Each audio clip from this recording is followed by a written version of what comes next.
Welcome to the Sports Card Lessons Podcast. I'm your host, Big Ken. Whether you're watching on YouTube or listening on a streaming service, please like, subscribe, and hit that notification bell. You'll be notified whenever I drop any new content. Welcome and thanks for being here. Today's episode, as promised, I'm super excited to introduce today's guest. He's the co-founder of Cardladder, host of The Crossover. Welcome, Chris McGill. Chris. Thank you. How you doing today? Welcome.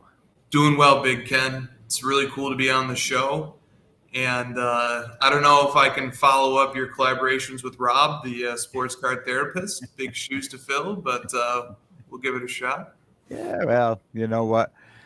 It's always great to have on new guests, right? It's always great to be switching it up. And I really appreciate you being here today because I think my listeners know Cardladder, right? But we all have questions. Like if I had 10 people here, I bet you there'd be 10 different questions. So, I hope I could cover it all and get it out there. But, speaking of Cardladder, right? Co-founder, one of the things that I often wonder when anyone starts a business, right? What it looked like when you started, what the final product looked like. Because no matter what we do, and I'll even say, for instance, with my podcast, when I started this, I was going all in one direction, but then it ends up being something completely different. So talk to me a little bit about, your vision for it and where it ended up. Yeah, it was definitely a result of the circumstances at the time, Ken. So if I back up a little bit, one of the other co-founders, Josh Johnson, and myself had been collaborating on content here and there. He had me on his Cardboard Chronicles channel maybe in like 2018. And, we just built a great relationship. And even though like what we collected didn't overlap that much, like we both collected 90s, but he collected more so Penny Hardaway. I collected more so Michael Jordan. And then he collected LeBron, obviously, heavily, and still does. But we still just we just clicked. We got along very well from the very beginning. And we would always kind of bat around ideas, discuss, we both had podcasts. I think we both were just very energetic and enthusiastic to contribute something to the hobby community, to carve a little place in it for ourselves, to offer something, but we just weren't quite sure what it would be yet. And we would talk a lot about the market, we would talk about teaming up on stuff, but life was in the way too, Ken. I was in law school at the time, and back in 2018, 2019, he was working as an engineer, software engineer, and we hobbied when we could, but but then something happened. So we had been discussing sort of building a piece of software. What could it look like? What would be the features of it? And I came up with a little business plan of because what I had done was late in 2019 and early 2020, I started publishing and circulating for like a $10 fee, a spreadsheet that I spent, a few days on, and I just sort of would manually do all this research on different Michael Jordan cards. And then I would organize the sales histories and images and percentage changes and stuff in a very rudimentary fashion into a spreadsheet. And just made it available to listeners of the House of Jordan's podcast. If they wanted sort of a way to support the podcast or whatever, hey, you could buy this for $10. And, a few hundred people bought it. And so once that happened, I went to Josh and I was like, hey, like people are interested in getting information about the market. And the way I'm doing this and organizing it is so rudimentary and it's so unsophisticated compared to what you and I could do. And especially, I would be remiss not to mention Christina, who was, a host of the House of Jordans podcast and just an instrumental aspect of launching the Cardladder business. And my brother Nick, who does all the social media, he does the video editing. He's our chief content officer. So, we saw that there was a possible blueprint to success by providing people with market information. And the market information I was providing was just like 90s Michael Jordan inserts. So it was like, what if we expanded the scope of this? And I made this little business plan, and Josh was like, hey, this is awesome. And we started planting some seeds in terms of like gathering data and building out the infrastructure for the software. And then Rudy Gobert touched a microphone while he was sick with COVID-19, and that got his teammates sick. And then that caused this sort of like ripple effect of just sports leagues shutting down and stay-at-home orders coming down. I mean, I remember through the sports lens. Yep. I'm sure there were other things that were causing the stay-at-home orders too, but I remember that so vividly in early March of 2020. And all of a sudden, all my coursework, I was in my final semester of law school anyway, but all my courses were converted to pass-fail. I couldn't go into the campus anymore. All of a sudden, I didn't have to put, I only had to put 20 or 30% of the effort into law school that I previously had to put into. And plus I was coasting in my with a little bit of senioritis as well.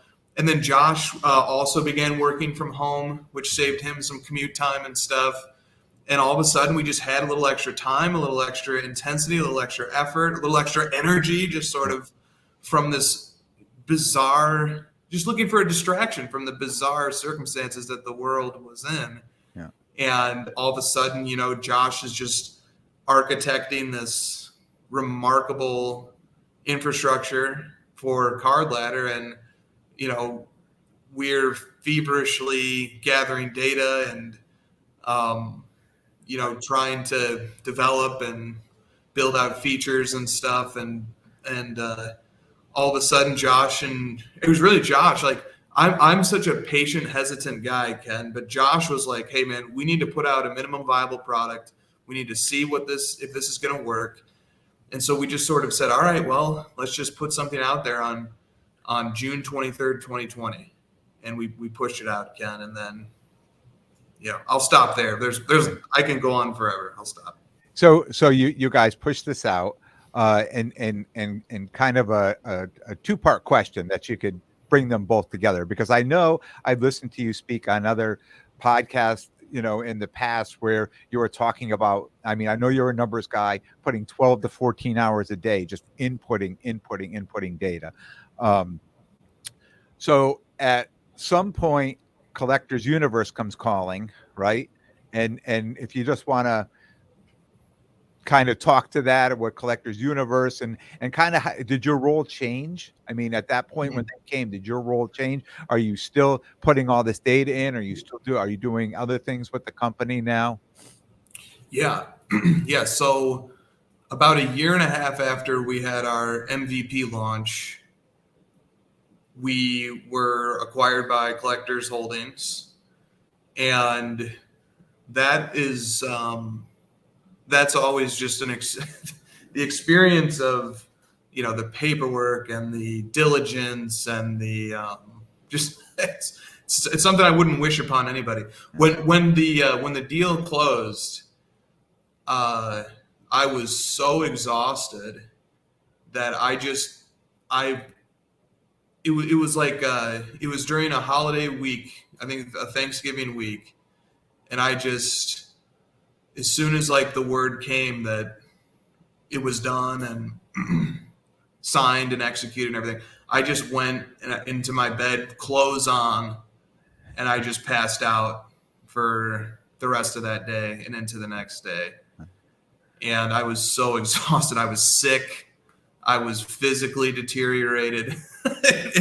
It was just the combination of the stress of that plus continuing to fully operate the business, which already is a very stressful and taxing thing. Yeah.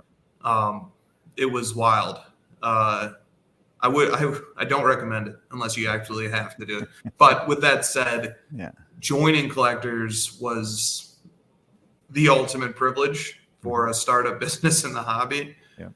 The company has been beyond supportive in helping facilitate us with whatever we ask for, and we've retained our roles. But having the backing of collectors is certainly lets me sleep a little bit easier at night. Yep. And knowing that there's just a team, an army of awesome people there to collaborate with, if the opportunity should arise or the need should arise, is a pretty comforting psychological feature as well. But at the end of the day, we haven't really changed much. We've added a few researchers, but I think it's pretty tough to cut it as a researcher on our team, So, but we've added a few, and yeah, we honestly operate identically to how we did prior to acquisition. Just now we've got some more resources at our back, and we've got firmer collaborations in place with some of the other companies at Collectors Holdings. Nice. The future. I mean, everything's always changing, right? Every time, I hear you'll pop up, we have some exciting news and things like that. So anything you can talk about that you're working on now, anything coming up, or maybe even get us a little excited to be waiting for something? Yeah. Well, I wouldn't say this just to say it. If there wasn't anything like big in the pipeline at the moment, I wouldn't say that there was. I would just say, hey, look, we're where we are. But we do have something pretty exciting in the pipeline. Well, it's exciting to us. Let me put that caveat. When it comes out, power users will really appreciate it, and maybe the general public might appreciate it. They might not. But we've got some stuff. I can't give specifics, Ken, because That's Christina fine. will kill me. She hates when I do that. So let me just say that this is one of our bigger innovations from the last year or so, and Josh is cooking it up right now, and he's excited about it. I'm excited about it. Give it about a month or so, and I think you'll see it show up, and it's going to be pretty sweet. Great. Looking forward to it. Yeah. So one thing I often think about, especially when people are in certain roles or they're privy to, like you're privy to a lot of data, and not because you're special, it's because you consume all this data, right? So when you see things like start to take off, like in this hobby over the years, you see like with your data, and you start looking at it and you say, oh my, like these specific or certain cards are set, the prices are really going up on it. And you could say, I know from experience, from doing this long enough, that's never going to hold. That's going to crash down. Or sometimes you look at it and you say, oh, wow, that's interesting. Is the hobby turning this way or that way? I don't even know if that's a question, but it's like something like I throw out to you, like you must see this all the time, like certain trends, like coming and going a lot with your data that you collect. Yeah. Well, one of the functions of my job is every night I manage a catalog of tens of thousands of cards personally. So I built the profiles for them. I did the historical research on them.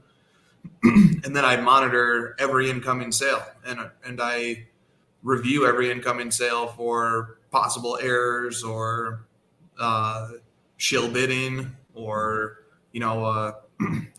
a sham sale that's designed to manipulate the market in one way or the other. And so, every night I see probably on average around 1,000 to 2,000 new sales that I look at. And I usually do that from around 10 at night to about 2 in the morning.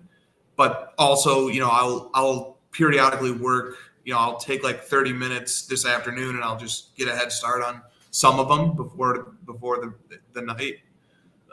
night dump comes in. So I see a ton of data, specifically of cards that I'm pretty well versed in because I researched them already once. And it can be it can be tough to spot trends when you're just sort of in this sea of thousands of sales every night. But we have tools built that sort of help me and the other researchers who do similar jobs. It helps us look at previous sales, in the last 3 months and stuff, and kind of identify what's been going on. And I will see stuff occasionally. Like, I hope I've got this right, because I didn't look into it right before I came on. But if memory serves, some of Cal Ripken Jr.'s cards in a PSA 10, his rookie and some of his earlier cards that I follow, basically like doubled in value over the summer. Wow. And I just kind of remember watching it happen as the weeks rolled by. Yeah. I just remember seeing, and looking at the graph for the card and saying, like, man, this was like $5,000 and now it's 11. And do you say to yourself, like, do you question it, saying, oh, like there may be like shill bidding, or there may be somebody that's pumping the market up? I mean, I don't know if you have tools or algorithms or something that kind of will take a look at that and tell you right away, like, this is the real thing, or there's something off about this. Oh no, I have to be skeptical about it. And I've learned to be skeptical about it, but I have to be too. And, but markets do sort of find organic surges of interest from time to time. And then, as I started investigating it and asking around people who are more knowledgeable than me in that particular market, what might be going on here? And a few people told me that perhaps this is related to the sudden influx in interest in in-person autographs on rookie cards of iconic players, especially players who don't have like the flashy one-of-one rookies or the pack insert autograph rookies. Like, there's this like growing interest in those particular cards. And so there's probably some people who develop the theory of, if I can get a PSA 10 of this Cal Ripken and I can crack it out very carefully and I can get him to sign it carefully and then get it back in the slot, and then somehow, get it graded a 10 again with a 10 autograph too, that's going to shoot the value up of this card. Absolutely. And so I said, that's a decent theory, but then we should be seeing it play out in other similar players too. And then it was also pointed out to me, well, Ripken has been doing a few private signings recently. So, that was an interesting explanation. It was an interesting situation. And at the end of the day, though, like, when I do have to make a judgment call, or any other researcher has to make a judgment call that, hey, we're going to verify this sale as being likelier than not to have been paid, at the end of the day, there's always a chance that I'm just wrong, or that the researcher who's doing it is wrong and we made a mistake. Like, I investigate. I look at the bid patterns. I look at the feedback of the seller. I look at the feedback of the winner. Look at the feedback of the second highest guy, the feedback of the third highest guy. How large were the bid increments? Did somebody just bid 100 times on this and push the price up? Is it showing in Terapeak? Does the seller have a history of relists? What does the seller's feedback look like? Are there other copies available for cheaper on other marketplaces? And we have a bunch of different marketplaces we look at. We look at a lot of different factors, especially that we especially have to take very seriously when you see something like that happening, like Cal Ripken card doubling in value. And then, another example is Deion Sanders. His cards right now are increasing in price, but his cards are a situation where, like, his score rookie, I'm seeing that one get shilled every day. And I'm not approving those sales. I'm sending those sales to what we call purgatory. And because it's just zero feedback bidders bidding against other zero feedback winners. And I'm seeing instances of relists from certain sellers, and, and another player who randomly gets shilled a lot, I don't know why, is Russell Westbrook. Russell Westbrook he has the most shilled cards of any player I look at. Wow. That's so weird. And no rhyme or reason for that? No? I can't think of one. Maybe just there's just somebody out there who's a shady figure out there who's just trying to keep those Westbrook Topps Prices Chrome up. rookie prices. I don't know. And how do you factor in, or do you at all factor in, like in-person sales, like all these shows, these card shows all over the country? I mean, there's a lot of cards being sold, those aren't, it's not data that you can go out and just get without actually just talking to people or being there in person. So is there any way you factor any of that information in, or is it all strictly public sales, something that you can actually look and read? And Yeah, well, it's a great question, and the in-person market for sports cards is large, and it includes shows, it includes people visiting their local card shop and buying a card out of the display case, and it involves trades and trade nights, and we see such a tiny percentage of that data ever make it to our platform. The only way that data would make it to us is when somebody personally reports it to us. And there are some card shop owners who will report sales to us if it's like of note, if it's a card that doesn't sell very often. mm-hmm. And same thing with deals that happen at shows or over social media or in some other medium that we don't have eyes on because they don't publish their sales. In those cases, we rely on people to publicly report, or to report that private sale to us through the private sale reporting mechanism that we have. And then we have measures that we apply to vet those sales. So we require that the person reporting the sale be a person of good standing and of decent reputation in the hobby. They shouldn't have any reputation of scamming people or deceiving people or, being a pumper or a hype artist of any sort. And the sale must have proof of transaction, whether that's, a screenshot of a bank wire combined with an invoice or something of that nature. Yep. And then we scrutinize that to make sure the dates line up and the memo line says what it's supposed to say and so on and so forth.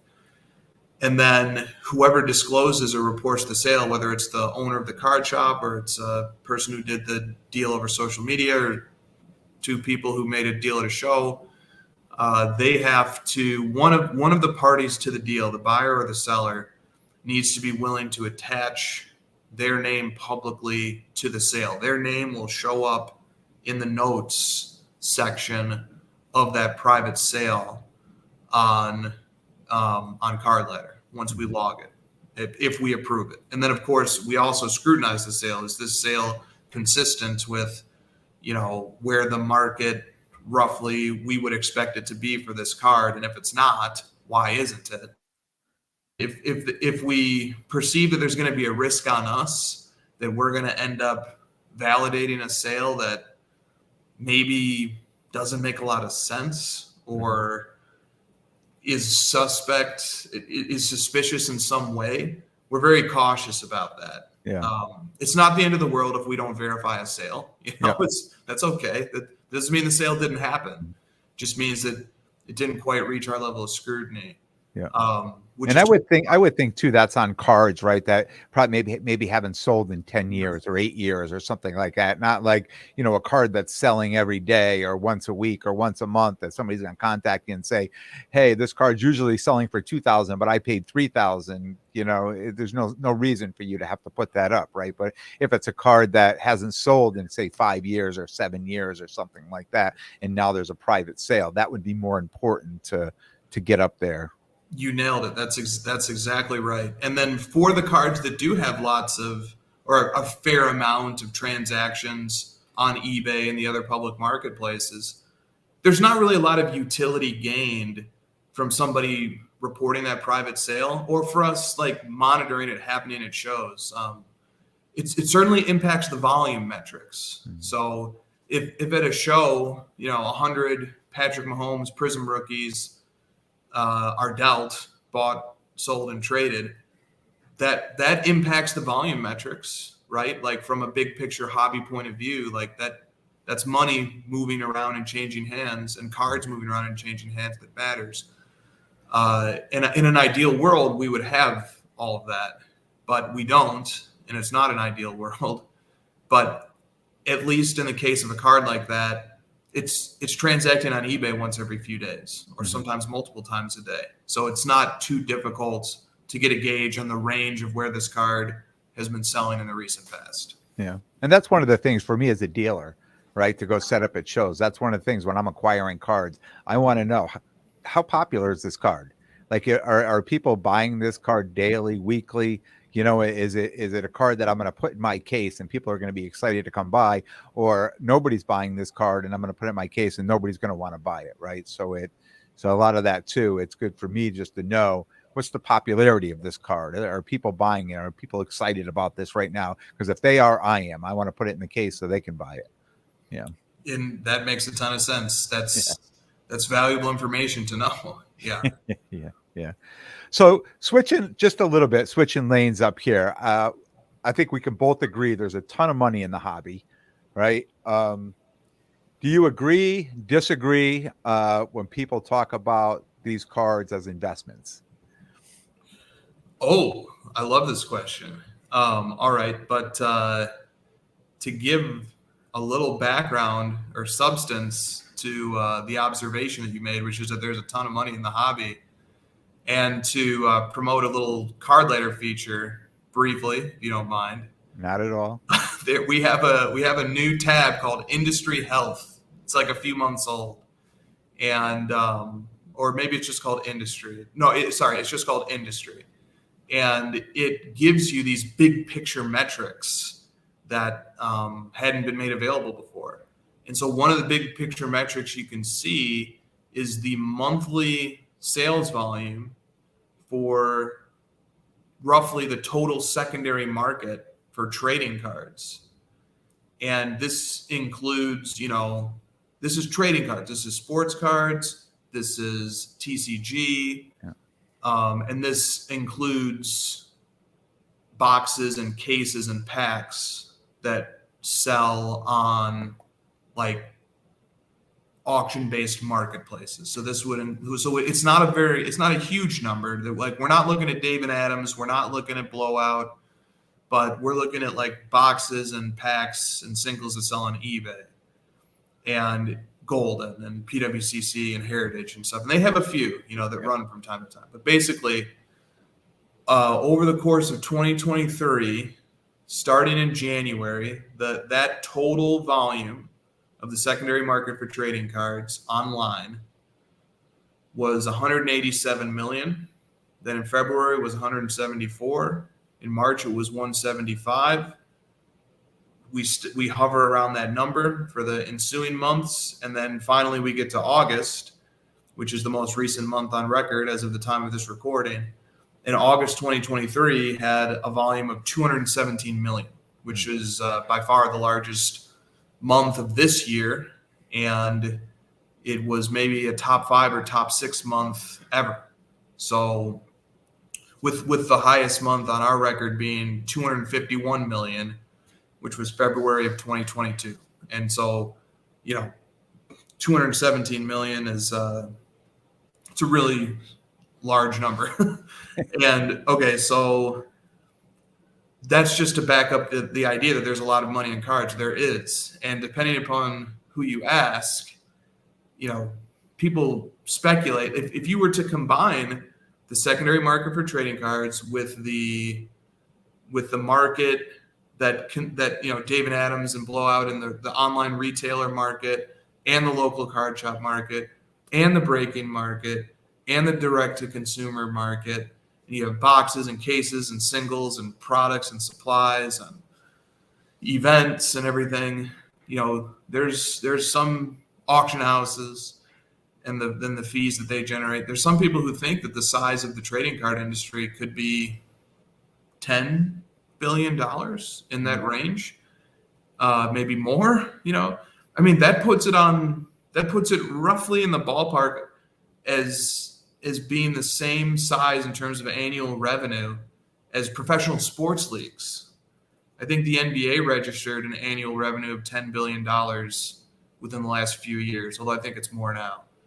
And I think the NHL is less than that. So that's the size and scope of the sports card industry, which I think is it's like a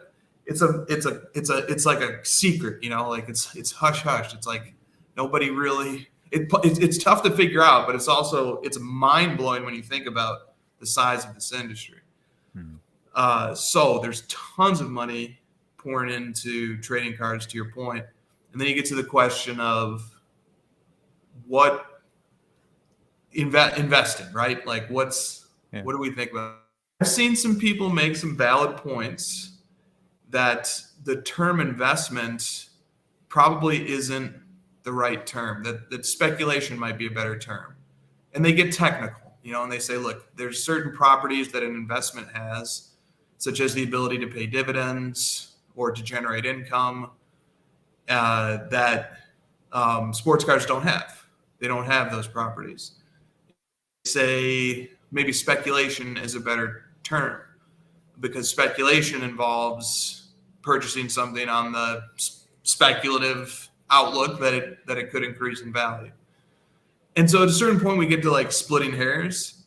And I do think sometimes people, not all the time, but I think sometimes people want to hush up the investment talk and pivot it over into speculation or gambling, because they think that's pejorative. They kind of want to put down cards. And so they sort of like want to push it that way. But I don't think it needs to be that way.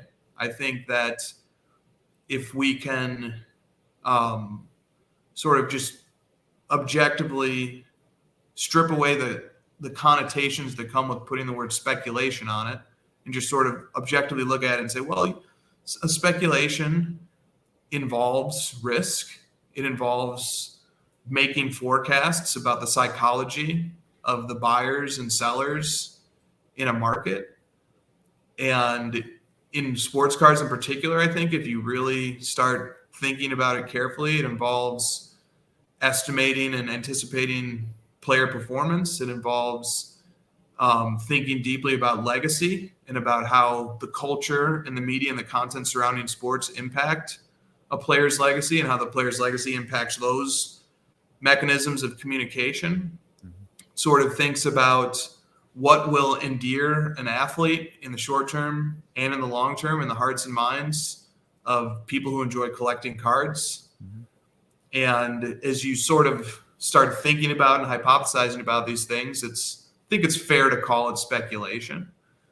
And I don't think it's the bad word that some people think it is either, to call it speculation. But yeah, I do tend to see the validity of the criticisms that have been levied against, if you get technical, that have been levied against calling it an investment. I mean, and it's really not anymore. And I can say for myself, right? So when I first jumped back into the hobby, and I was buying cards for myself, and I was setting up as a dealer. And a lot of times in my mind, I'm saying I'm buying this card because I feel the price is going to go up on it, or this player, or more of a prospecting type of thing. And the longer I stayed in the hobby and doing what I'm doing, the longer I realized what people were saying, where I used to hear people say all the time, you know what, just buy the cards that you love, and don't worry about whether the value goes up or not, right? So if you could see behind me all these Trinity Rodmans, right? So, one of the things I did was I said, a few players that I really like to watch, that I want to collect, and I feel I'm getting it on the ground floor, right? So I buy all these cards. And I've gotten to a point now where I don't care. Like, I wouldn't even look at the values of these cards compared to when I was buying cards. And I think most people, we were all in kind of this frenzy, is we all felt that these cards were going to go up. So I would be looking at these cards daily, weekly, monthly, to see where's the value going. Every time the value went down, it was like my stocks, right? I'd be like, oh, what's going on with my stocks? And then the value went up. I'd say, oh, look, I knew what I was doing. I knew it all the time, like that type of thing. And I realized that's not how I want to spend my time in the hobby, right? I'd rather just buy those cards, flip those cards, sell those at shows. And the cards that I buy for myself, they're going to sit here on the wall and I'm going to enjoy them every day. Even when I'm talking to you, I could see but my background, I could see the cards that really make me happy. So when I hear people, like a lot of times they're making these investments in cards, I think to myself, what's their feeling on it? Like, I know my feeling was like stocks and investments. Like I was, I'd watch them every day. Are they going up? Are they going down? And I felt, this hobby was here for me to relax and enjoy it and make friends and that I didn't want it to be that serious, right? But you hear people talking all the time like this is an investment. I'm buying these cards, I'm putting them away, and like they're buying a stock or a piece of property or a nice piece of art. That's another way to put it, like art or something like that, something that not everybody buys into, right? There's people that would like, I've never really bought an expensive piece in art that I say, but I really have because I have this cards, right? And that could be an expensive piece of art. So that's kind of why I figured I asked people like you know these markets, you know these numbers, the data. You could probably tell me, and the listeners, like these 5 or 10 people are probably going to do really well over the next few years because I can see the data coming through versus these people that the bottom's probably going to drop out on that. Yeah, Ken, I thought those were some really interesting points. I only disagree with one, which was the last one, which is that I have no clue who's going to do well in this hobby, and I get don't start messaging Chris and ask him who he should invest in. He's not your new broker. And any I find it this is not disrespect to people who do take a very transactional approach to the hobby and or who look at cards very strongly from the point of view of what's their value likely to be in the future. Because I understand that is a meaningful part of any collectibles market.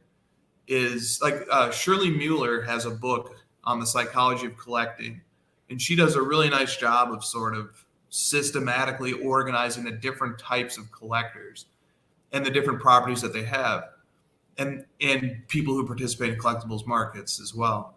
And she notes that like some of the things that really get people excited about participating in collectibles markets is one, the opportunity to find a deal.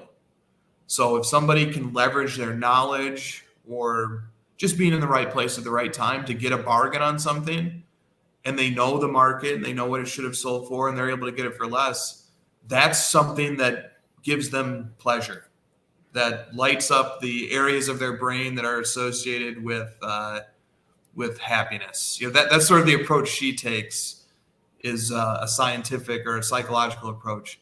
And there's also people who enjoy the experience of buying something, identifying something early, and then seeing it raise in value and then selling it at a higher price than what they acquired it for. And even though that's not what I love to do in the hobby, every card that I own in my collection, like setting aside the 5 rows of stuff that Christina and I have of stuff that we pulled from packs and boxes, setting that stuff aside, the stuff that's in mine and Christina's collections, for the most part, except for Christina's Maxi Kleber collection, the rest of it is in my public showcase in Cardladder. So you can go see all the cards that I own. And you can see just how poorly of an investor I would make if that were the goal. Yeah. So. But even someone like me, I can't deny that there is this satisfaction, this pleasure, this excitement that comes from having purchased a card at price X and then knowing that if I wanted to go sell it today, it might get 2X. That's not the primary motivation for me. It is for some, it's not for me. but I can't deny that it feels good and it's fun. And it just makes it even a little more fun to collect cards. Yep. Give yourself a little pat on the back. Right. Right. To say, yeah, I knew it all the time. Right. Exactly. All right. Again, switching lanes. Your thoughts. Now, you were like the OG, right? You and Josh, the OG of podcasts, right? Before there were a million podcasts out there, you guys had your podcast going. And before, I mean, since you started back then, it was House of Jordans, right? And you guys are doing some other things now. But your thoughts on content today, right? Versus when you guys started, and I don't know how many people were actually doing it then versus now, where, I mean, there's a lot more of us out there creating content today, and you don't have to worry about hurting my feelings, you know. Ken, please be honest. No, I know. Your style is great. You're more level-headed than most, which is pleasant to consume from a content perspective, and you're very easy to talk to. I've gotten myself in trouble criticizing hobby content creators once or twice. So, and I've learned a lesson from that, which was not that, criticism is fine, but it's about sort of respecting your peers and ways in which you offer the criticisms. And, at the same time, like, it's not that serious, like people can get content out of that, and then it creates interest, intrigue, drama, so on and so forth. And it's cool. But I also felt sort of bad about at least once or twice when I've sort of made sweeping criticisms of the hobby content community. I just sort of felt bad that it was received as like is not as constructive, but instead as like insulting. Mm-hmm. But that ain't gonna stop me, Ken. I felt bad about it. I want to get better about how I do it, but I still have strong opinions on this. And but I also do respect content creators as peers of mine, and as content creators, as hobbyists, as collectors. But I do think that there's still room. And look, I'm not fixing this problem. All right. I mean, the show that we do, that Josh and I do, the brilliance of our show is that all of the good ideas come from the community, the people who submit the questions. If the show was nothing more than just me reading 100 questions that got submitted over the course of a week, it would be a good show, because it's just people telling me the things that they want to hear put over the airwaves. Yep. And it comes from all different points of view. Sometimes it's somebody who just like wants a card that they really like or that they own to be mentioned. Sometimes it's a pent-up frustration with being mistreated in the hobby, or a pent-up frustration stemming from things happening in the hobby that they just don't like.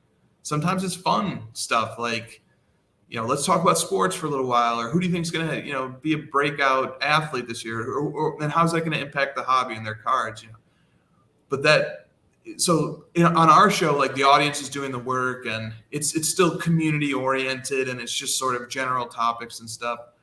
But I think that the room that we have as a card community to guides in, one area is in our analysis of sports. So I think other adjacent sports adjacent content communities like gambling podcasts, or beat reporters for specific teams, or people who do podcasts who cover the national stories in sports, they just do a little bit better job than we do at having a knowledge of what's happening in the sports that goes beyond the headlines. Mm-hmm. And I get, like, one of the reasons why the hobby has a hard time with this is because very few of us do it professionally, and almost none of us have a professional. I don't think anybody in the hobby is professionally paid to know sports. So in the hobby, we have to take shortcuts. We have to go off of headlines. We have to just watch Sports Center and sort of get our opinion. But that's one place I think the hobby could improve.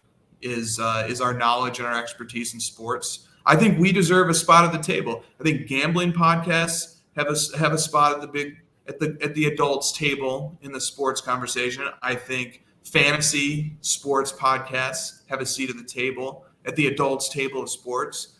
And I think obviously beat reporters and national reporters, people who get votes on awards in sports, like they have a seat at the adults table. We should have one too. Our industry is enormous. We went over that. We should have a seat at that table too, but we haven't quite produced the content or the thought leaders that would merit that seat, if I'm being completely honest.